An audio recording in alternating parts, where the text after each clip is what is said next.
ladies and gentlemen. I'm Dave Crouch. This is Policy Talks. It's produced by the Williamson Inc., our local Chamber of Commerce each month. And we want to welcome all our listeners on WAKM, our viewers on WCTV, Comcast Channel 3. We enjoy having you with us. And this is another virtual edition of Policy Talks. And one of these days, we're going to get back to having live sessions over at Columbia State, but that's going to have to wait for another day. This morning, our panel is going to be our Williamson County Legislative Delegation, and we are expecting Senator Jack Johnson and Representative Glenn Cassida. Representative Sam Whitson is with us, representing House District 65, and Representative Brandon Ogles is with us, representing House District 61. And I just got a text from Jack Johnson saying he's having computer issues, which was always my fear on things like this, but he'll be joining us shortly, I hope.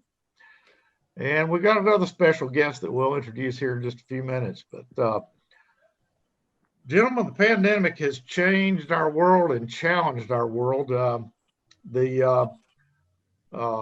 Personally, Sam, everybody in your world healthy and happy and doing okay in spite of all this? Yes. Hey, Dave. Good morning, everybody. Good morning, Brandon, Kel, Dave. And yeah, it's been an interesting, 5-6 months. Our family, we're practicing the guidelines when we get out. My grandkids who go to school locally here in Williamson County are doing the kind of the hybrid mode where they do it from home online. And the school system's working hard to make sure that works correctly. My two grandkids down in Alabama, they're heading back to school. There was some concerns. Family gatherings have really reduced. I mean, I finally got to see the two grandkids down in Alabama. They drove up for a day, and again, we were being very careful. Had a little birthday party for my next door neighbor, Paula McCord, this week, and it was more of a outside, social distance because we had some older folks there, including me, and so we were very careful about that. And also, it's just the nature of the calls that we're getting into the office have changed some from this time last year. And during the special session, I think people were being a lot more careful too. We can talk about that later on. Good deal. Brandon, how's your family doing okay through all this? We're doing well. Ethan just got on the bus this morning to his first day at Grassland Middle School, which is also the middle school I attended. So that was kind of special. The other three are back in school. Williamson County did I would say the graduated phase in. So I've got 4 in Williamson County schools and proud of that. And they're doing well. We definitely changed how we're doing stuff. I'm probably the one that's most at risk of bringing a bug in the house right now. Just because of the amount of meetings in Nashville. So I've had to change how I'm doing things. I'm doing a lot of Zoom meetings and trying to keep my distance as well. I have one son, Aiden, who I would consider extremely high risk. He's very asthmatic and we have trouble stabilizing his breathing sometimes. And he's gone to Vanderbilt multiple times and Williamson Medical multiple times. So he's the one we're kind of watching closely and we'll continue to watch. But we're confident in our school system. They've taken every precaution they're able to take. But I think it's important. I think parents are ready to get their kids back in school and start the process of putting their life back together as much as normal and return to work. So we're excited to try to get back into that the new old trend, I would say. But also be very cautious and diligent in how we're doing things, and also expecting that we may have some setbacks as well. We saw Rutherford County have a large number of students that had quarantine, and without a doubt, Williamson County Schools will have to deal with some type of similar situation as we put children back in those schools in close proximity. Right. Glenn Casta has joined us now, representing the 63rd District. Glenn, you had to quarantine. You had a close brush with the coronavirus. Tell us about that. I did. It was Friday before we went into session. My brother got contacted COVID, tested positive, and actually got ill. And I knew it'd take a couple of days to get the test back. We were done by Wednesday, so I just quarantined for the remaining time. And it gets very stir crazy being in your house by yourself for approximately 2 weeks. But that's over, and I had no symptoms. My brother's doing better. I've run across several people, Dave, that have contacted, have been ill, very, very flu-like in its symptoms and how they feel, but they bounce back. And as long as you're not up in your 70s, you're going to watch it. Yeah. And if you're in your 70s, I highly recommend that we do what we've done in the past with past pandemics: isolate yourself. If you're young men like you and me, take precautions, but we'll be okay. I'm close, but not there yet. So I guess I can breathe easy for another year. But Senator Johnson, yes, sir. Representing the 23rd Senate District in Williamson County, and now our Senate Majority Leader. Understand your band's still playing. Is every other aspect of your life fairly normal? Well, it's hard to define normal in these days, isn't it? It's a strange time we're living in, but yeah, it's we've decided here at the Johnson household to try to make the best of it. Having the kids home and spending a lot more time with them. We've had 3 teenage kids, one's not a teenager anymore. She's 20, but 16, 18, and 20. And, at this time in their lives, they're usually blowing and going and doing so many things. And until my daughter headed back to Knoxville for college, having all 3 of them home and having a family dinner around the dinner table every night was kind of nice. And so, I'm certainly not happy that we're all going through this, but trying to make the most of it as best we can. But everybody's happy and healthy in the Johnson household, and hopefully we'll continue to be that way. Now, is the judge back in session yet, or is she your wife, Judge Deanna Johnson? What's the status of the court system these days? Yeah, likewise, they're having to improvise. You can't, there are some essential services that need to continue, and certainly the court system is one of those, whether it's civil, criminal, or otherwise. And so they've certainly had to make some modifications in terms of how they handle things in the courtroom, and they're doing a lot of things remotely, just like we're doing here, can do some types of hearings via video conference, Zoom, or WebEx, or whatever it might be. The real challenge for the court system is a jury trial.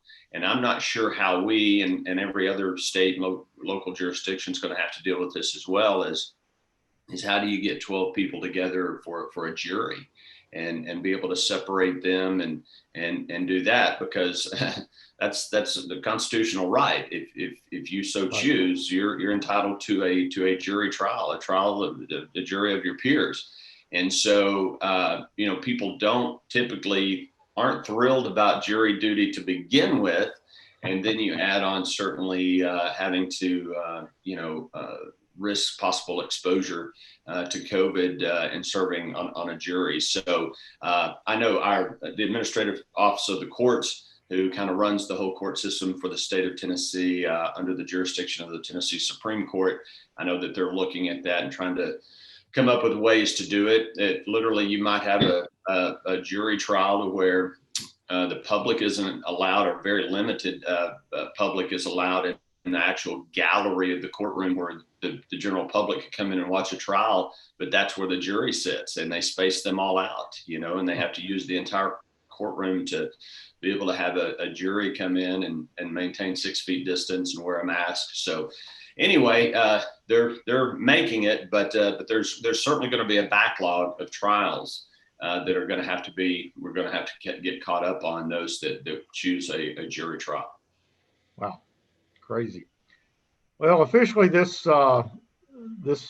edition of Policy Talks was to discuss the special session that the governor called, that you all participated in recently. And there are a lot of other things we can talk about and want to talk about. But Jack, if you will, give us a kind of a capsule of what the special session was all about, and what you had hoped to accomplish and what you did accomplish. Yeah, if you recall, Dave, when I think it was on our maybe our last show prior to the special session, when we had wrapped up the continuation of our regular session back in June, we knew that we left a couple of things on the table there that were going to need to be addressed. We tried to get them done back before we adjourned sine die our legislative session. Two of those issues were liability protection for everyone, businesses, nonprofits, churches, schools, hospitals, obviously businesses for COVID. What we didn't want to have happen would be a rush of lawsuits, people suing either businesses or churches or schools or whatever, local governments, claiming that they contracted COVID and then suing the business for that. Right. And the other issue was, so we wanted to provide some liability protection for those entities. The other issue was telemedicine, which is something we've been working on, but certainly COVID has exacerbated the need for telemedicine.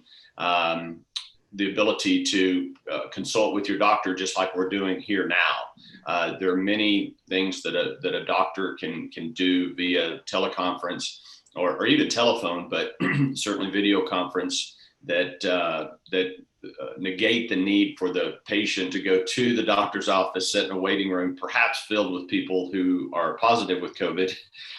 And so we wanted to allow for better telemedicine, or the access to telemedicine. So those were the two things that we pretty much knew we were going to have to come back in special session. We just couldn't come to an agreement between the House and the Senate. We were very close, but we were unable to get those across the finish line. And then the way a special session works is the General Assembly can call itself into special session with a 2/3 vote, or the governor. What typically happens is the governor just calls us in. But pursuant to the Tennessee Constitution, when the governor calls you in, the governor stipulates what may be considered in the special session. It's not wide open to where any bill can be filed, any subject matter can be dealt with. And so the governor included, obviously, liability protection in the call, as well as telemedicine. But we also requested between the House and Senate that we be able to address stiffer penalties for those people who are rioting, looting, destroying public property, and so forth. We certainly all recognize and support the right to peaceful protest. That's a fundamental right here in the United States, and we don't want to do anything to diminish that. But when that peaceful protest devolves into rioting or harming police or destroying public or private property, that's not protected in the Constitution. So the governor included those three things in the call, and we passed legislation. And then we passed a fourth bill, which I'll let Brandon talk about, that he was instrumental in getting done. Well, I'll let him discuss his bill. But four bills that we passed that were all very important. Brandon, tell us about the bill that you introduced and the background on that one. Well, thank you. Essentially, the bill, as written, precluded local government or entities, and it was broadly written. In fact, that it's covered also the executive branch of the governor as well. But basically, it says that elected officials or bodies cannot preclude law enforcement officers and chiefs of police from doing their jobs during protests, or they cannot establish a zone. I think we're calling this now autonomous zones, in which first responders and law enforcement are not allowed to do their duty and do the job they're sworn to do. And if a municipality decides to do this by their own will, they will negate and strip themselves of their their liability immunity. So basically, if they say we're not going to enforce the laws, we're going to pull back law enforcement, we're going to let this protest that may have started peacefully grow into something very violent where people are hurt and properties damaged, and they don't enforce our laws, those municipalities will be held liable by the citizens who pay taxes and expect those services to be provided. So it's very, very pleased with the bill. It's the first one in the nation to kind of address this issue that we're seeing. I know a lot of my constituents are upset and have seen stuff across the country that seems to be escalating. Tennessee was very proactive in passing legislation to be sure that this doesn't happen, at least not at the hands of politicians instructing their law enforcement officials to not do their job. Now, at the risk of, maybe stepping over the line here, but I understand that maybe that's what happened in Nashville, a very legitimate protest and so forth turned into a lot more, and the law enforcement were instructed to stand down and let that continue past what it originally was, planned to be. Is that the kind of situation the bill addresses? Yes, exactly. If law enforcement is told to exclude enforcing laws in a boundary area, for instance, if they were told to pull back and not enforce the laws within 6 blocks of the Capitol because we have state troopers there and Capitol Police, if a municipality were to abandon an area and let the citizens and let the property kind of fend for itself, they would take on liability. And, things in Nashville definitely escalated quickly. I think law enforcement did their best, but there's some difference of opinion on why certain things happened the way they did. So we were just wanting to clarify that going forward, we would allow our law enforcement officers to do their job. And if elected officials and politicians for political reasons decide to try to circumvent their authority or leverage them into not doing the job they were sworn to do, there's going to be consequences. Jack, back to you just a minute. Tell us exactly what has changed as a result of the legislation, the first bill, as it's been bandied about in the media, not allowing people to camp on Capitol Hill. What has that changed? What's not allowed now that used to be allowed? Sure. Yeah. Specific to camping as it's referred to, back in, what was it, 08, 09, I think, after what was referred to as the Occupy movement, you had Occupy Wall Street and people were setting up these camping areas and public areas and cities are all across the United States. And it happened in Nashville as well, on War Memorial Plaza there out in front of the Capitol.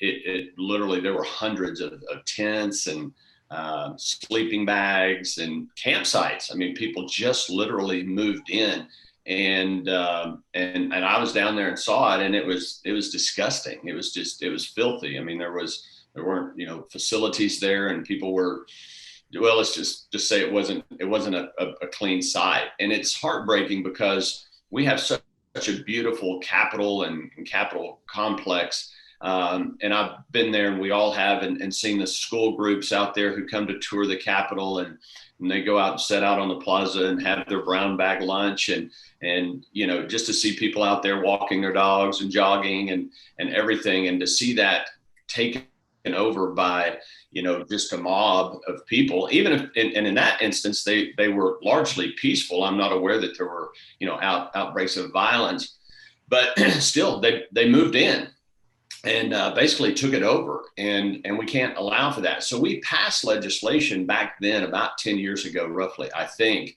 that said, look, you can't do that. Believe it or not, there were no laws on the books specifically that prohibited that. And so we passed legislation. Well, fast forward to what we're going through now. We found some loopholes, and believe it or not, and by the way, most of these antagonists are from out of state. They're from out of town. They are paid protesters. There's big money behind funding these riots and these protests. They're not truly organic. I'm convinced of that. Others may disagree. But they have very smart lawyers, and literally they found loopholes in the laws that we passed back 10 years ago to find a way to get around, and the lawyers could really get into the weeds about this. But when the troopers rather came and tried to remove them initially, their lawyers literally came in and said, no, wait, there's a loophole here. The law says this. And what we're doing by having a tent here is not violating what you had in the law.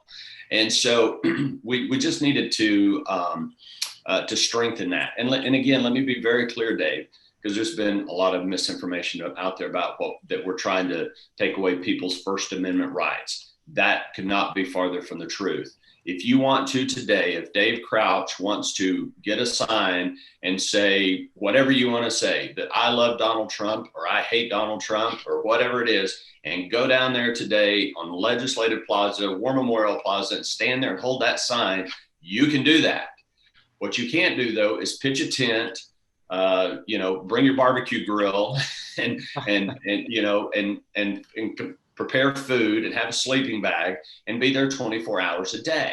That's not allowed, and it shouldn't be allowed. And so we did stiffen the penalties for that.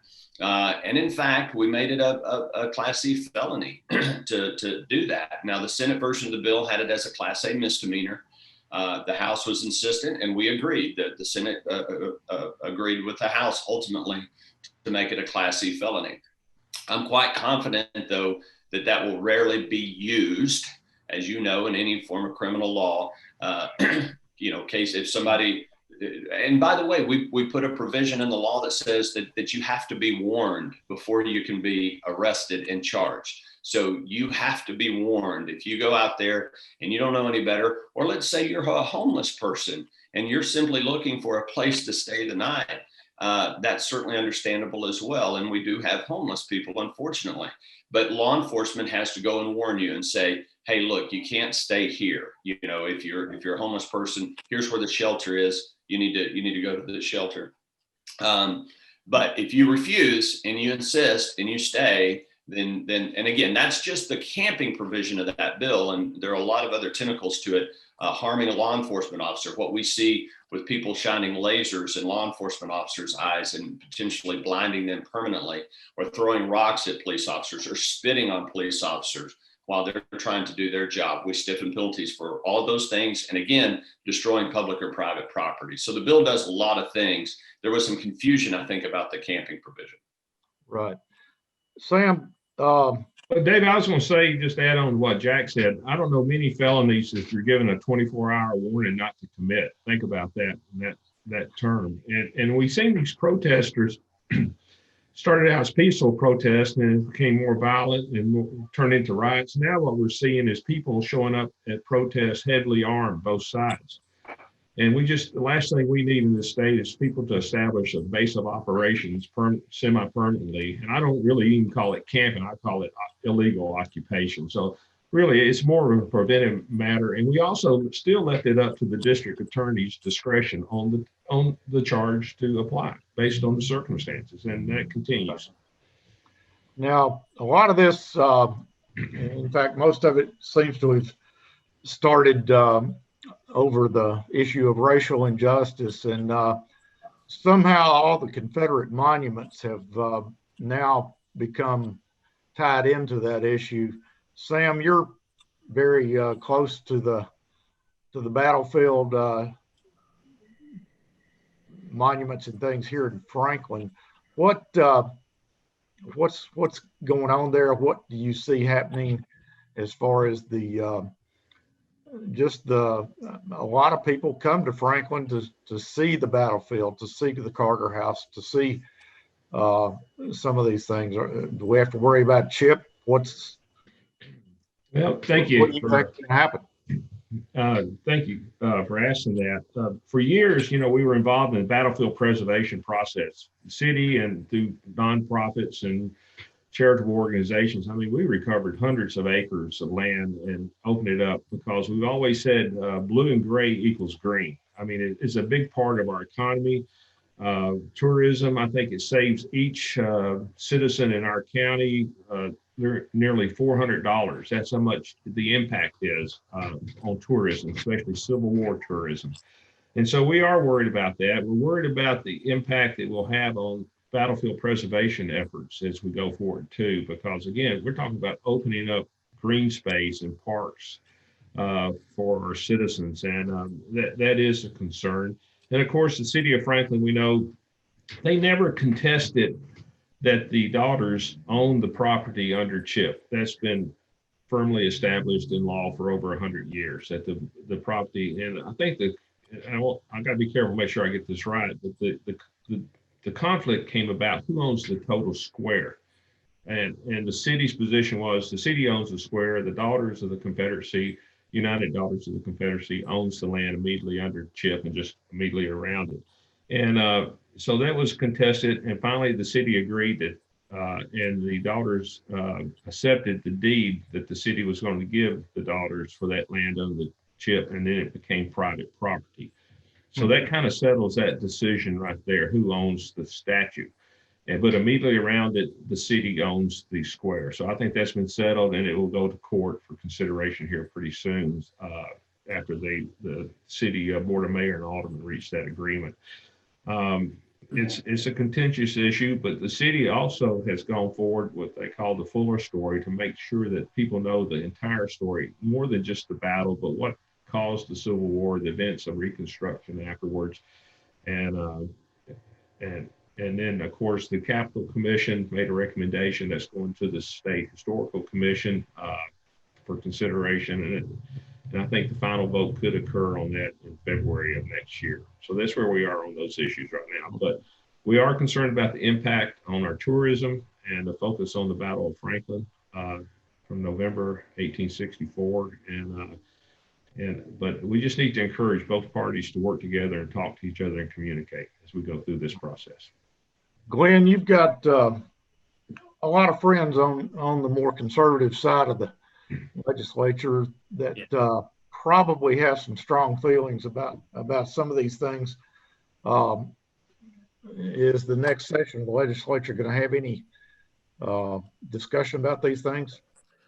We will. We discussed it in depth this past session, Dave, and it will come up again. I was surprised. I actually surveyed the district on what they thought of the Nathan Bedford Forrest bust that's in the Capitol, which is kind of the ground zero of the dispute. And it was overwhelmingly supported keeping the Nathan Bedford Forrest bust in the Capitol.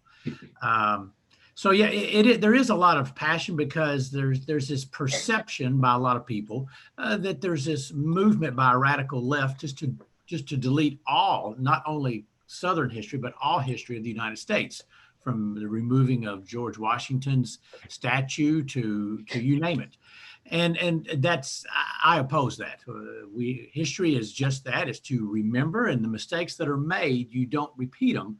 But if they're not there to remind you, then you forget your mistakes and you will repeat your mistakes. Right.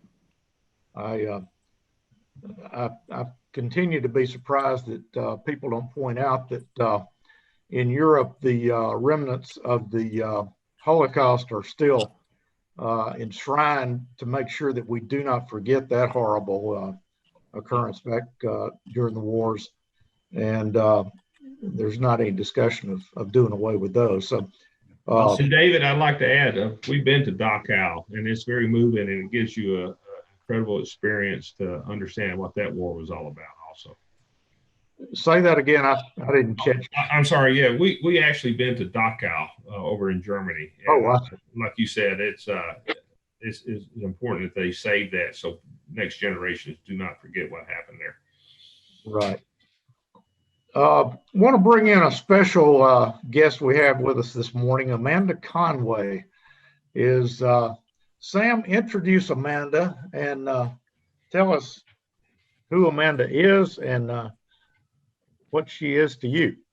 Okay, Amanda is my legislative assistant, and we asked Amanda to come on today because all of us, our delegation, we have great staffs that work for us, and they're the ones that take a lot of times the calls for constituent services, and Amanda handles those for me up at the Capitol. And Amanda grew up here in Franklin. Her parents are good friends and constituents, and Amanda started and I started the first day together up there back in 2017 when I first got elected. And so I asked, and she's a proud graduate of Centennial High School, and she played in the Vanderbilt marching band, and graduate of Belmont, and she's working on her Master's of Public Administration right now.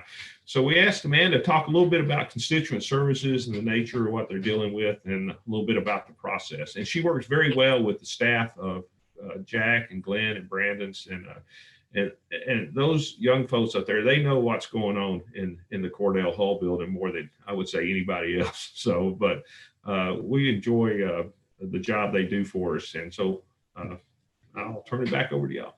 Amanda, tell us about your job and what in your time doing it. Okay. Well, as Sam said, I've been with him since 2017. And when we're in session, a lot of my job is helping with his legislation, getting it filed, getting it on notice, tracking it, and making sure that he has all the information he needs. Outside of session, it's a little different, and it's really just based on what constituents call and need. This year, we have seen a huge uptick in unemployment cases, which I'm sure is not surprising to anyone. I know that our office has helped over 100 people. I've been trying to keep a pretty good list of who we've helped, because sometimes you have to work with other offices for unemployment. For example, I've been working with Meredith in Senator Johnson's office on a few unemployment cases, because sometimes people will call our office, and if they don't get the answer they want, they'll call Senator Johnson's office. And the downside to that is once one office has started a legislative ticket with the Department of Labor, if you add a second one, it actually slows the process down. So sometimes we'll have to call each other and say, hey, have you submitted this for this person? I'll call Tabitha in Representative Ogle's office, or Carol over in Representative Cassida's office. And it's one of those things that, everyone has to work together to make sure that we're not slowing down someone's claim. Good. Now, if someone is a deserve unemployment claim, what do they need to do? Well, they can call or they can email us. We, and when I say us, I do mean any of us in the delegation. We can submit a ticket to the Department of Labor. All we need is a name, phone number, address, and the last email address and the last 4 digits of a social security number. And we can submit it to the department. At the beginning of all this, we saw that it was taking like 6 to 9 weeks. Right now, I would say it takes up to 3 weeks to get a response. And it kind of just depends on how difficult the claim is.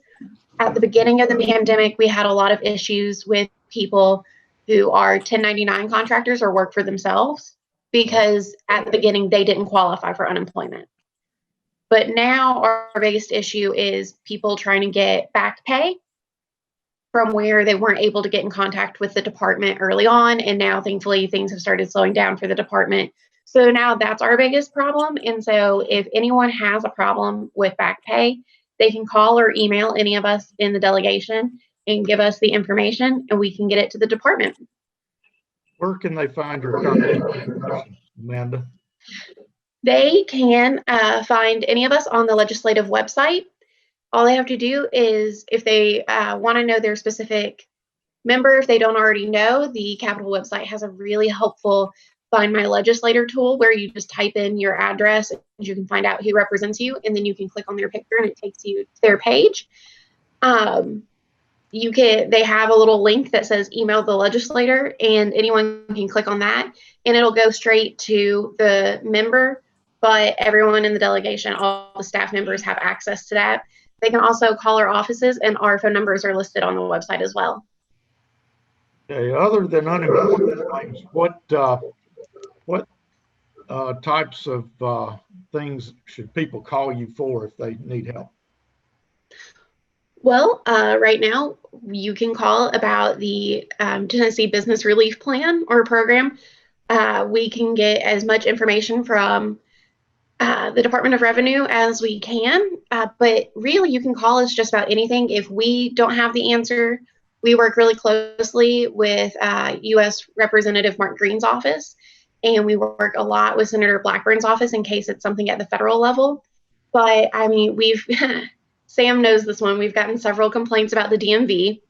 If there's anything wrong with your driver's license, we can work with safety about it. If you have issues with roads, that's one of our favorite things in our office since we're part of transportation. You can call us and we can find anything out. Call us about the Matt Catcher project, because I know TDOT loves it when I call them to ask again. I didn't know we could call you about that. Now I've got another resource. So, gentlemen, I know you all have great assistance, and maybe we need to cycle through and introduce all the others in the future. But Sam suggested that we bring Amanda on here to kind of let folks know about the assistance and the services that they can help with. And Amanda, we appreciate you coming and sharing that with us, and we will send a lot of folks your way now. So, well, thank you for having me. That's great. Jack, she segued us well into the small business relief program, and from what I understand, there's about another $175 million available for small businesses out there that has not been allocated yet. Tell us, are there businesses out there that qualify that just haven't applied, or have we just run out of businesses that need the money? I think it's the former, not the latter, Dave. I think we're all trying to engage in an awareness effort campaign, if you will.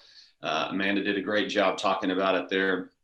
The federal government and the state government partnering together, as we do in so many different things, has made this money available. And sadly, those that have probably been hit the worst are a lot of our Main Street businesses, our small businesses across the state, those that have been forced to shut down or, lost a significant amount of their business because of the economic shutdown and so forth. So yes, we're trying to get the word out. I know the Williamson Chamber, Williamson Inc. is trying to get that word out as well to folks to apply. And again, as Amanda said, we're here to help with that. If you have questions about it, we can certainly direct people, to how they can apply for those funds. So if you own a small business, you operate a small business that's suffered because of the economic shutdown, you certainly need to be looking into it. I can't get in great specific detail about the qualifications and who qualifies, but just apply. That's the best advice I can give, is just apply and see if you're eligible, because the money is there.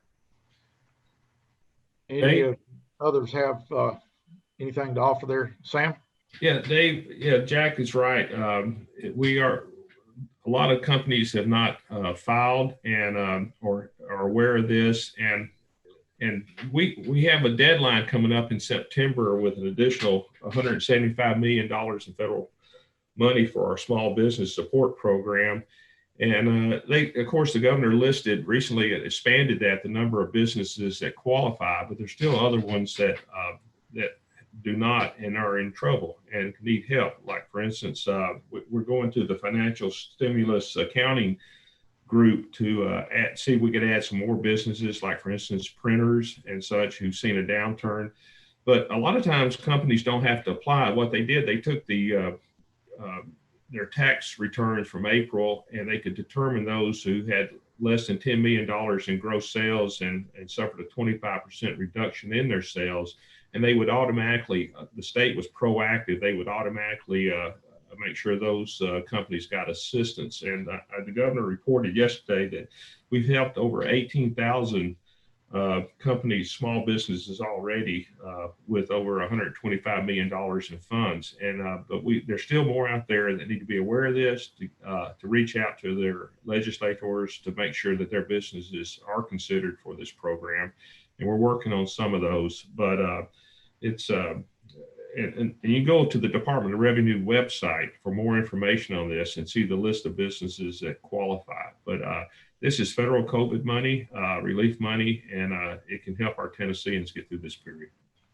Let's just mention a few of the businesses. I look back to see what kind of businesses actually qualify. And it's really any type of small business that is adversely affected by the shutdowns as a result of the coronavirus, but barbershops, beauty shops, nail salons, tattoo parlors, interestingly enough, fitness centers and gyms, restaurants, hotels, theaters, auditoriums, bowling arenas.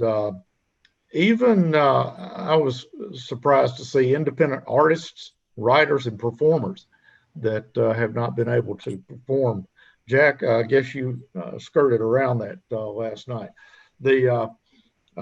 Jack's band performed last night, by the way, folks. That's what we were referring to.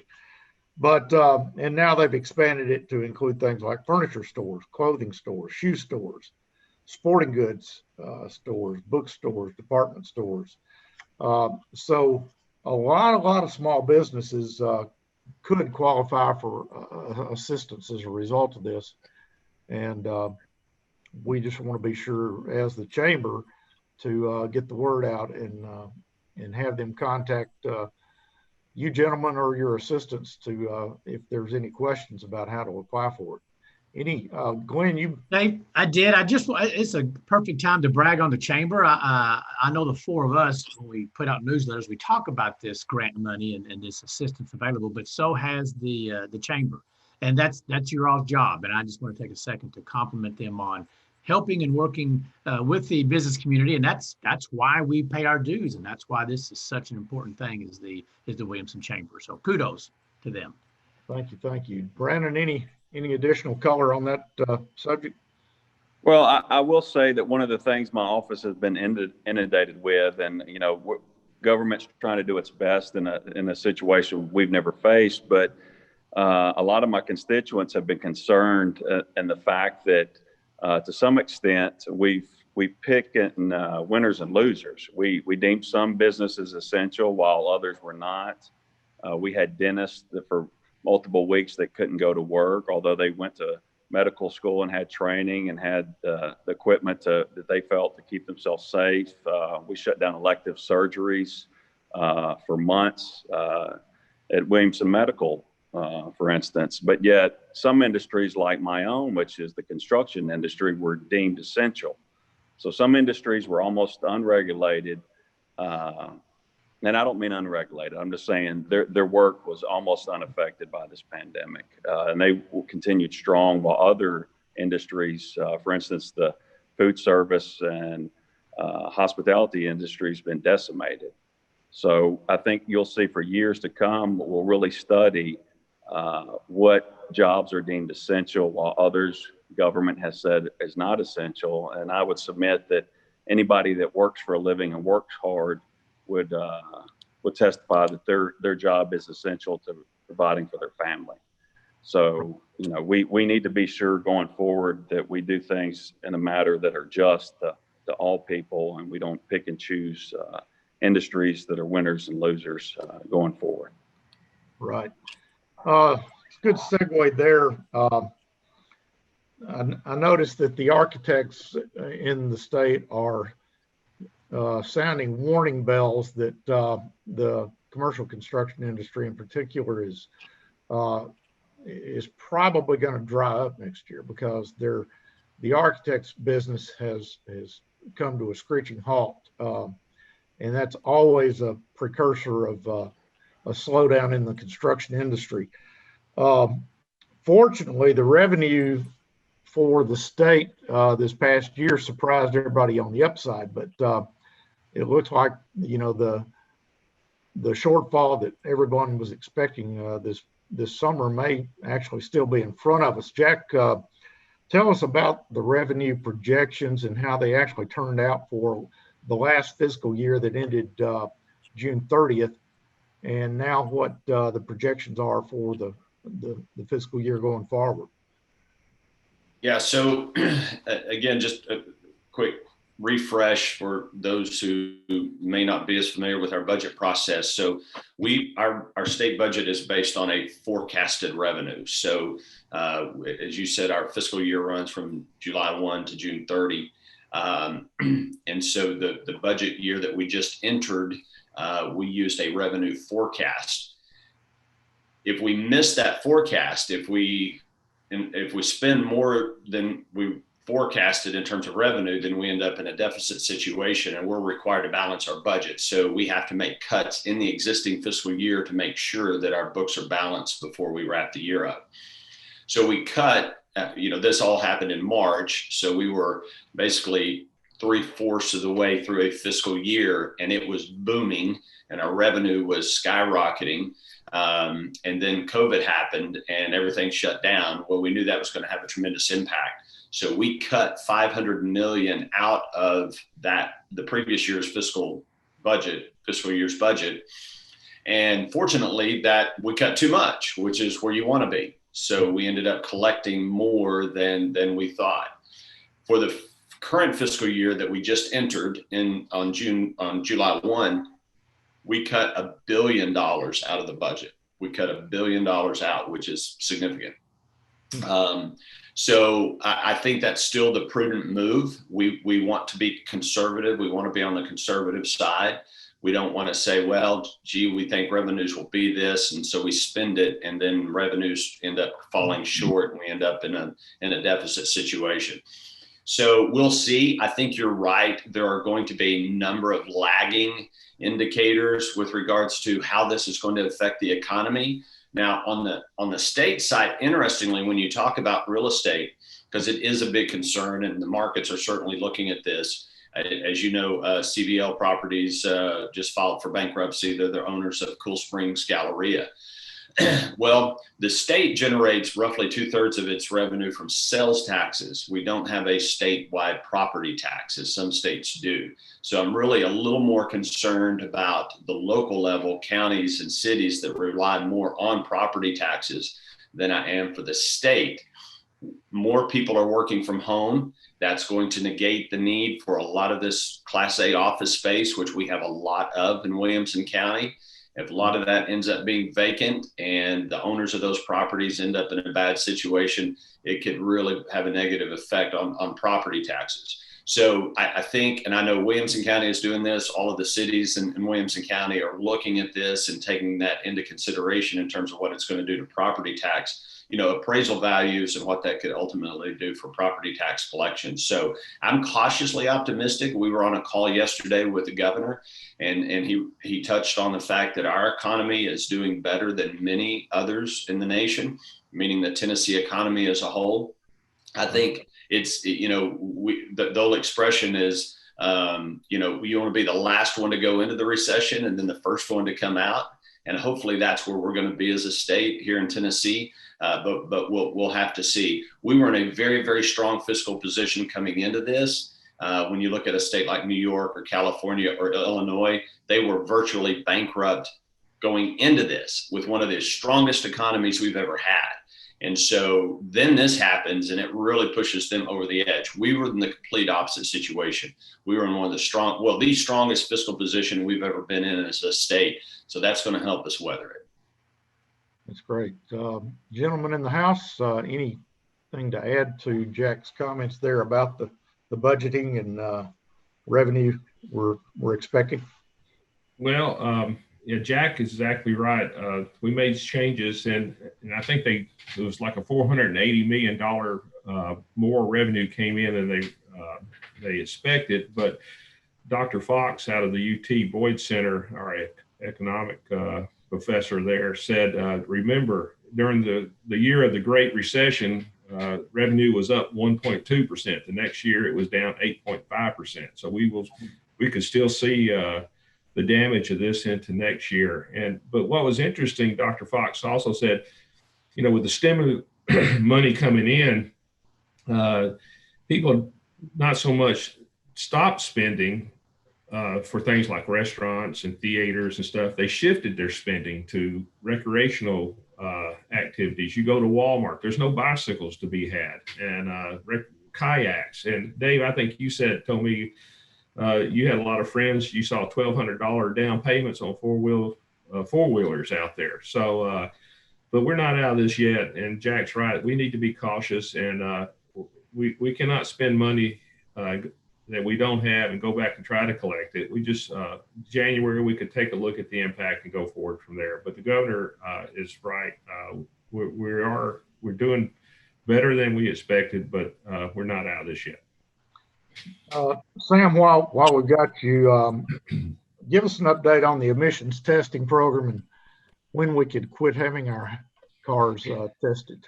That's another thing Amanda and I get, and everybody here gets calls about. When you go in this, it's all those people driving in from Murray County that don't have to get that inspected, driving through our county going to Nashville to work. But the EPA, we passed legislation, I think, was it, Jack Glenn, 3 years ago, asked them to be removed from this requirement because the impact, the air quality was getting better. And as recent as June this year, the EPA has decided to support our application to remove this standard.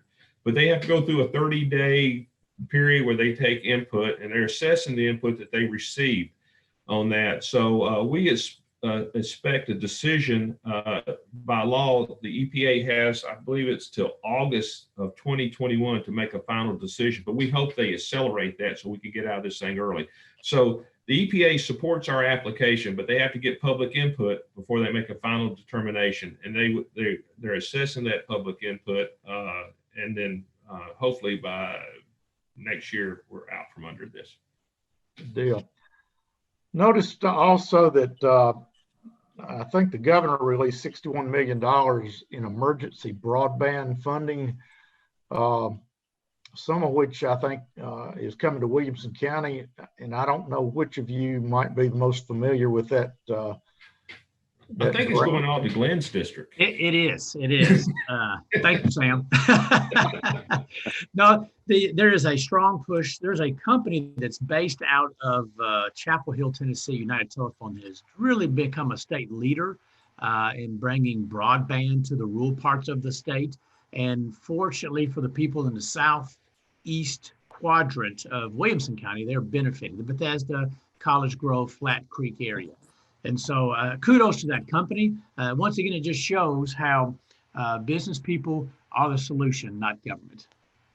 The broadband's really a much bigger issue as a result of COVID because of people working from home, but even maybe more importantly, the kids having to take their classes online instead of actually in a classroom.